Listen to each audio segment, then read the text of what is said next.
What's poppin'? Before we go to this video, let's just take a look at this.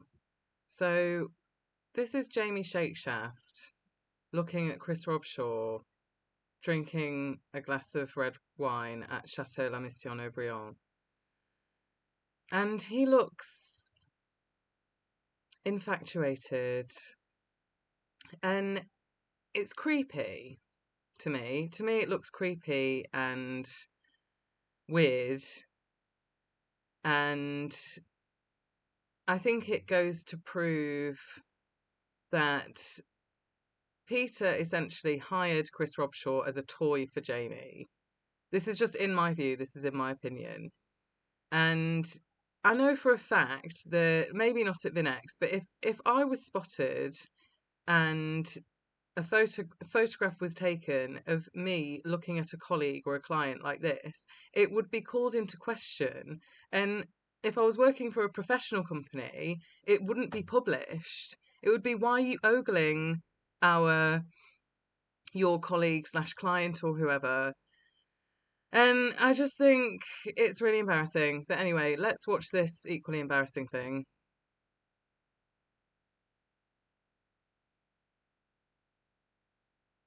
Hi, I'm Chris Robshaw, Head of the Sport and Entertainment Division here at Phoenix Fine Wine Investments. And what did he do to get a directorship? Not a directorship on Companies House, but to become director of the Sport and Entertainment Division and be paid a salary double what I was being paid for at the time, 12 to 13 years business development and sales experience.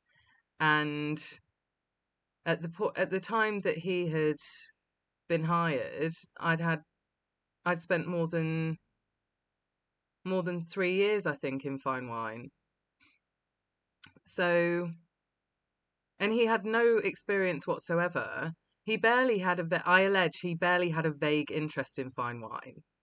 I think and this is just my opinion, I think he and his wife liked the idea of positioning themselves next to or within an industry that bolstered the public perception of them as being high class, highbrow, understanding of luxury markets, and they had no value whatsoever. So really what his job was to bring other rugby players and sports people and people he knew, friends, whoever, to bring them in to invest in fine wine. So using his name and his status and saying invest with Vinex. But that type of position really warrants a commission-only payment structure, especially when he wasn't required to do anything apart from attend a couple of events and go on some romantic wine tastings with Jamie abroad. He wasn't required to sign in every day. He wasn't required actually to advise clients. He wasn't required to account manage. He wasn't required to do new business other than make recommendations. He wasn't required to do the job of new business. And he'd be completely incapable of doing that anyway, because he has no relevant skill set. And just look at his facial expression. He looks ashamed because he knows he's stepping on people who better deserve that position. And it's not just me. There are plenty of people in the industry, or at least one or two, who would be far more deserving of a directorship at any wine brokerage. And fine, have the sports and entertainment division title if you want. But yeah, it makes no sense. And in my view, he offers absolutely nothing to the industry whatsoever. I've been on this journey now for 1 year. 1 year. 1 year next to my now 15 years in sales and business development and over 4 years in fine wine. And his journey gets tracked because it's certainly no more meaningful than anyone else's. And it can't be adding a great deal of value to clients either, because this video's only had 106 views. So looks like no one's really interested. And the first thing I wanted to do in that journey was get my WSET level 2, which I passed. Yeah. You would pass it because, or I should say he would pass it because he wasn't required to work. He did, like I said, a few events, shake a few hands, show his face, boost the reputation somehow of Vinex, get people involved in investing in fine wine. And when you can put your feet up all day and read through the WSET book and memorize the information, then yeah, you'll pass the test. I was worked so relentlessly, I was unable to do that. So I do believe that this was designed to troll me. And I also must say, I must mention that there are people at Vinex and in the industry who have failed as portfolio managers, as brokers, and they have degrees in wine. They have bachelor's degrees in wine. So, for instance, Zoe Taylor or Zoe Orcock, she had two surnames. She was hired, she had some customer service experience, and she was hired as a portfolio manager. And then when she failed at that position, Jamie Shakeshaft carved out a role in procurement for her and gave her a pay rise. And I saw absolutely nothing, being the leader, the top performer in new business. But all that tells me is that Jamie Shakeshaft and others are threatened by actual professionals. So they prefer to stand next to people who really offer nothing or very little, and they'll promote people who they don't feel professionally threatened by because they're in a position to promote those people, and those people don't make them feel bad for their own shortcomings and lack of ability. Most importantly for me, it was giving myself a greater understanding of the wine world and, of course, the products we're selling. That's not what the WSET does. It gives you an overview of regions and grapes. Studying the WSET did absolutely nothing for me because I already knew what I needed to know before I joined Vinex in terms of fine wine and investment and sales and business development. So the WSET, if you want to be a wine broker, in my view, and I don't know why you would, looking at the state of the industry, but the WSET really does nothing for you if you're selling fine wine to investors. It's nice to have. It's nice to have a qualification, but it does not teach you how to sell wine or what wines to sell. It doesn't teach you about the vintages. It doesn't actually teach you about fine wine whatsoever or investment grade wine whatsoever. So, and look, he's ashamed because he knows he's lying. In my view, that's what the look on his face tells me. Look how he turns away like, oh God, I can't believe I'm saying this crap. I don't know what I'm talking about. That's Understanding of the wine world watch. and, of course, the products we're selling. God. After I'd done my level 2, I really wanted to understand the wine business and the process even deeper. So myself and the Vinex team were very lucky to go down to Bordeaux, where we filmed a little mini documentaries on the likes of Lafite, Mouton, Cheval Blanc, Haut-Brion. Pronunciations are all wrong. Lafite, it's Lafite, and it's Haut-Brion, and these things do matter. And it wasn't the Vinex team, it was him and Jamie, maybe one or two others, who, in my view, just went on the piss around around the around the right and left bank chateaus in Bordeaux. So, and I don't think this offers any value to clients. The fact that Chris Robshaw is talking about a product that he clearly still does not understand and is not qualified to sell, and he makes a documentary,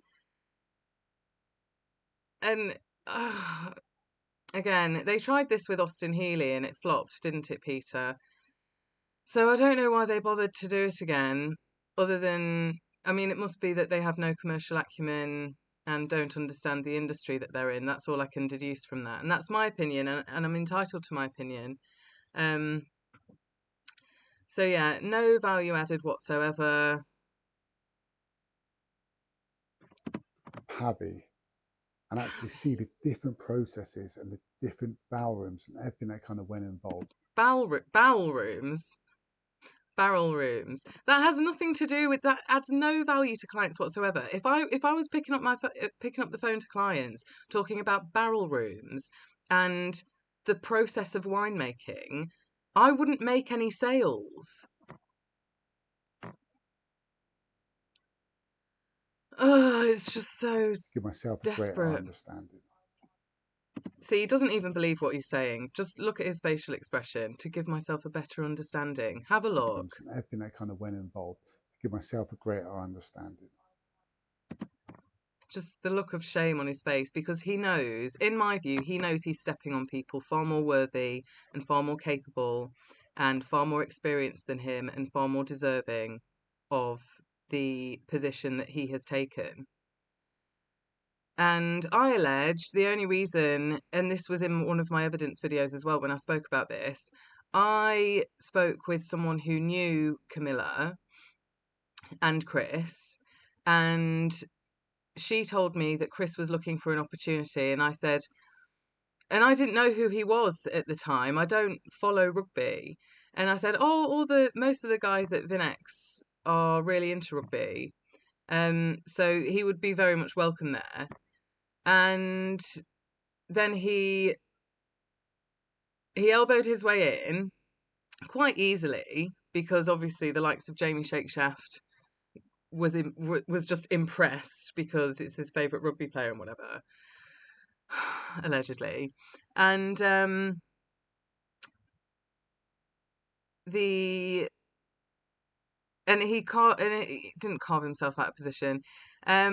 He negotiated a 50k salary, I believe, to pay his exorbitant mortgage. Because if he'd been paid for the work he'd done, i.e., successful sales, which he could have made, his network, albeit I've no idea what it's like, but knowing a few rugby players who have maybe £10,000 to £100,000 to invest in wine, he could have made some sales on a self-employed basis. But they gave him a salary to do nothing. He wasn't required to do anything other than shake a few hands, go to a few events, go on the piss to Bordeaux and probably Italy as well, I think. I can't remember. I don't want to review too many of these videos because I just find it so tedious and embarrassing on behalf of Vinex and Chris Robshaw and Camilla Kerslake. That's just how I feel. That's my opinion. So Vinex said, yes, of course you can have this big 50k salary. And I say big, but when you're doing Sweet FA, 50k is a lot. When you're not required to do anything and you're not qualified to actually earn that amount anywhere else, including at Vinex, but when no one else is offering to pay you that amount because they realise that you do not offer £50,000 per year value to the company, come on. At best, it should have been a self-employed, commission-only basis, remuneration. And any professional would agree with me. But it seems like these people, and this is my opinion, it seems like these people just want to do as little work as possible, take all the money they can. And what's also worth mentioning, I know I'm going off topic here, but I thought I need to mention it somewhere. So Jamie Shakeshaft has spent thousands and thousands of pounds on entertainment for himself and Chris Robshaw, which I allege has added zero value to clients. But what I also find interesting is the priorities here, because when I worked in the office, when I went down to the office in Horsham, there were no locks on the windows, and that would cost, for the size of the office, I think, it depends on, I mean, they could do it themselves for a couple of £100, just install locks on the windows, or they could get some builders to do it for them, some contractors to do it for them, in which case it might cost, say, £2,500, whatever. But that would be a significant data breach. If someone were to break in and manage to break into the database, then they would have access to client names, addresses, email addresses, phone numbers, bank details of the portfolios. And it just goes to show where the priorities actually lie. And if someone capable and experienced were in charge, there wouldn't be any type of risk of that. There wouldn't be any risk of that type of potential breach.